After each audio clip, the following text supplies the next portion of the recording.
What is going on, everybody? Welcome back to the channel. Aftersound here, bringing you Splinterlinks content daily. We also stream over on Twitch at This Is Aftersound, so come by and say hello.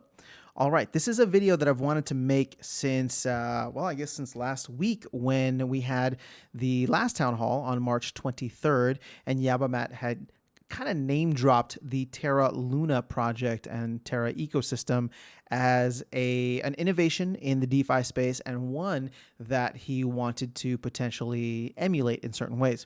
And then this was something that one of the other Mavs vets shared with me that I'd totally missed in the Mav chat, but Yabamat actually discussed this in a little bit further detail, but he said, I don't have time to explain this right now, but I envision the system working like it does in Terra with UST equaling DEC and Luna equaling SPS, and it's going to be amazing. There are a ton of benefits we can derive from having a stable valued transactional token paired with a non-stable governance token.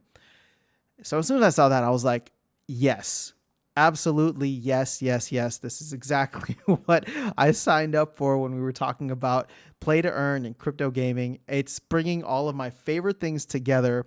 And so I wanted to dive into it a little bit because I'm sure maybe people aren't familiar with Terra and the Luna ecosystem. I'm sorry, Luna and the Terra ecosystem and how this could potentially fit into where the future of DEC and SPS will lie. So Terra is, I guess, the name of the ecosystem in which the Luna token exists, as well as UST, which is the US kind of stable coin or pegged stable coin for the Terra ecosystem. Now, I'm not going to get too much into the weeds here on that ecosystem, but I do need to share a couple of things with you regarding the tokenomics so that you can understand how this relationship could potentially play out for DEC and SPS. Now, UST is pegged to the US dollar, and it is an algorithmically backed stablecoin, meaning that it is not backed by like one-to-one with any, like US dollar sitting in a vault somewhere. What it does is that it is essentially it's essentially a version or a stable coin based around the price of Luna and the supply of Luna. And the most simple way that I can break this down is in order to mint new UST, you have to burn the Luna token. Now, Luna has a hard cap of 1 billion tokens. SPS similarly has a hard cap of 3 billion tokens. And what essentially happens is as demand for the Terra ecosystem grows and therefore demand for UST grows, that essentially flows downstream to Luna because then people will need to buy Luna in order to burn it to mint UST. Now, why would somebody want UST? Why do you want to be sitting in a US dollar peg, stablecoin peg? And the thing is, it's because there's a lot of really interesting projects that are happening on the Terra network or the Terra ecosystem. One of which, for example, is the Anchor protocol, which as of now is still giving out almost like 20% APY interest on your US dollars, right? You hold UST, you put it in, and it's like a bank. But except the banks here in the US, and I'm sure many places around the world, are giving you fractions of a percent on return on your money, whereas this is giving you 20% returns on holding a stable coin, holding US dollars. You wouldn't even find that at some of the top lending platforms out there like Celsius or BlockFi, right? So this is something that has definitely gotten the attention of people. And with all of the other kind of things that are popping up on the Terra network, all these other DeFi protocols, just cool little innovations that are happening in the space like Mirror.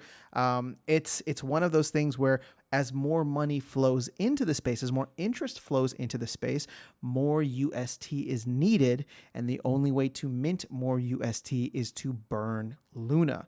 So they have to buy the Luna, demand for Luna goes up, supply goes down as Luna is not only taken from people, but then burned in order to mint UST.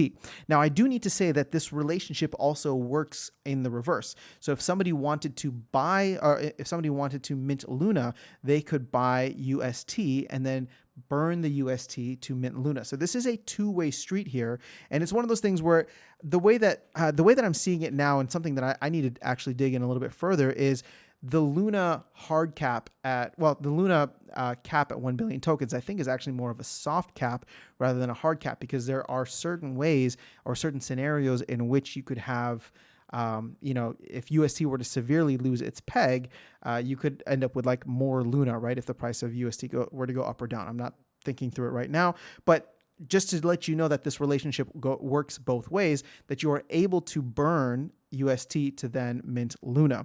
So that's something I will dig into a little bit further, but for the most part, as of what's happening right now, the Luna token, I think, is at $100, and it's hitting all-time highs while the rest of the market is not really doing anything and still down maybe 20 to 30% across the board, probably even more than that.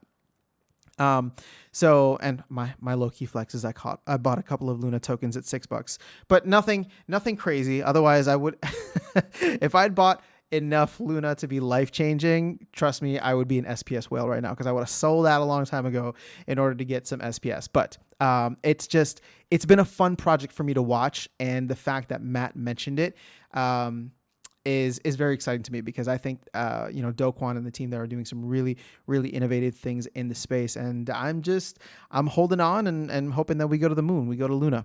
So how does this relate now to DEC and SPS?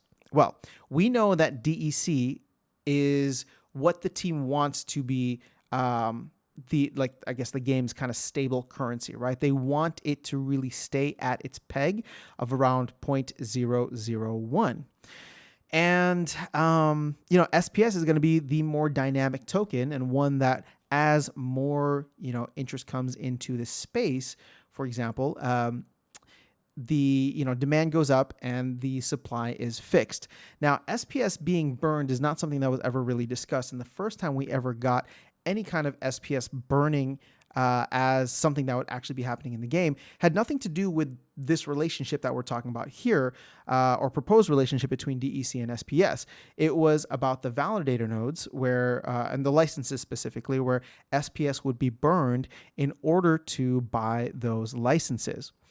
So that is something completely separate. But if we were to implement some type of tokenomics similar to what Terra and Luna do have, or UST and Luna, I should say, the way it plays out to me is, in the most basic level, if I was just to literally mirror them one on top of the other, or overlay them one on top of the other, as interest in the game grows, SPS will need to be burned in order to mint more DEC in the games.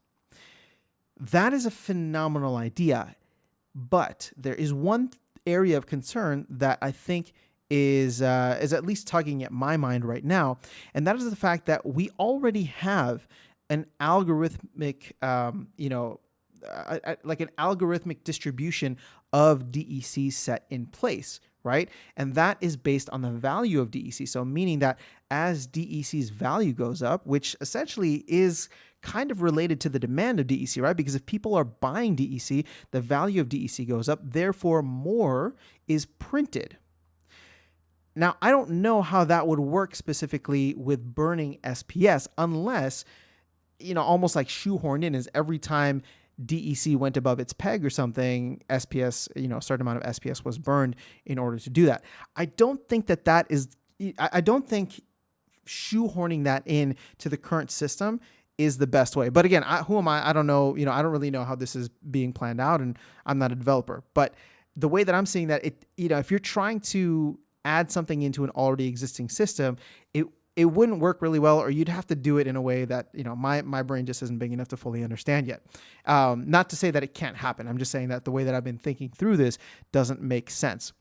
So the only way that I can see this happening, at least for me right now, is you would essentially have to break DEC, right? You would have to break what the algorithm is currently doing right now to fully integrate it with SPS. Because remember, when DEC first came out years ago, SPS wasn't even in the picture, right? Like, they created the DEC algorithm And, that was that. And, there was nothing about SPS at that time. So now for them to have this really fundamentally integrated relationship, I think you kind of have to start from scratch in a certain sense. So if they were to do that, I think this would only happen if and when DEC were to go back to its peg, because then at that point in time, what they could do is say, okay, DEC is at its peg. So everybody holding DEC right now will have the same value, even if we switch out the mechanism that prints DEC, right? So it wouldn't affect anybody who's holding DEC at that time, at least if it's at its peg, right? So if it's there and at its peg, they can implement this switch.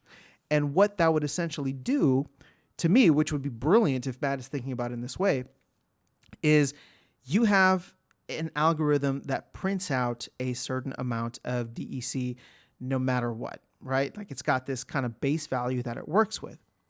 Now, as interest in the game grows, as more and more players join, and as more and more rewards need to technically be added into the ranked battle system in order to make DEC, like the amount of DEC that people are receiving compelling, you would have to burn SPS. And that makes so much more sense. So this actually kind of answers, and I don't have the full specifics here, right? Like I'm thinking more in theory. This answers the big question that I've been asking about what happens to DEC in the long run. And I'm not even talking about it going back to its peg. I'm talking about like as a rewards token.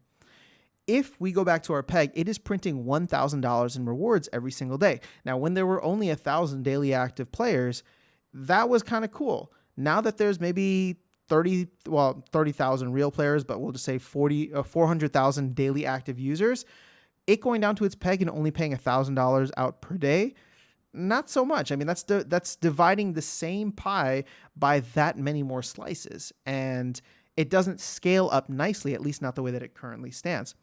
So the way that this would work, in a sense, and again, this is more so just the theory rather than the implementation, is that we would have DEC being printed out at higher quantities as demand for DEC were to grow, which is similar to the kind of system that we have now. But the twist on that would be that the demand wouldn't necessarily need to be only on DEC. It could be on SPS, as if more and more people were to buy SPS and then burn that SPS for DEC. So you get what I'm saying now? So now all of a sudden we're getting more DEC in the ecosystem, more DEC being printed. So this is actually going to be a fundamentally more complex economy than what Luna has right now, just because of the way that DEC is used in so many different arenas or so many different facets of the game, and will be used in even more once a land is out, once certain things like maybe skins come along. Everybody's been asking for skins, or who knows what other areas in which DEC could be considered a currency in the future. So I don't have the full answers here. If I did, then I'd probably be working with Yabamet, which would be awesome, by the way. But I don't have the answers. I'm not big brain enough to really think through how this all works.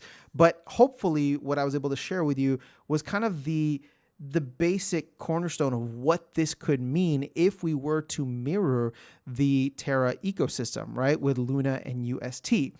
So what are the big implications or the big takeaways from that? Well, it's one of those things where as the game grows, we need more DEC to make payments and rewards, not payments, but rewards specifically, more enticing for players, right? Because if you're playing this, and again, if we're all eating from the same pie and the pie doesn't grow over time, but the number of eaters of that pie in this metaphor continue to grow, then it doesn't make sense. So if we need to make that pie bigger as more and more players come in, which was the big issue that I was saying that DEC was going to have in the long run, now that is kind of backed by the burning of SPS. So if you are an SPS holder, the supply of SPS just went down, or it will become more scarce in the long run.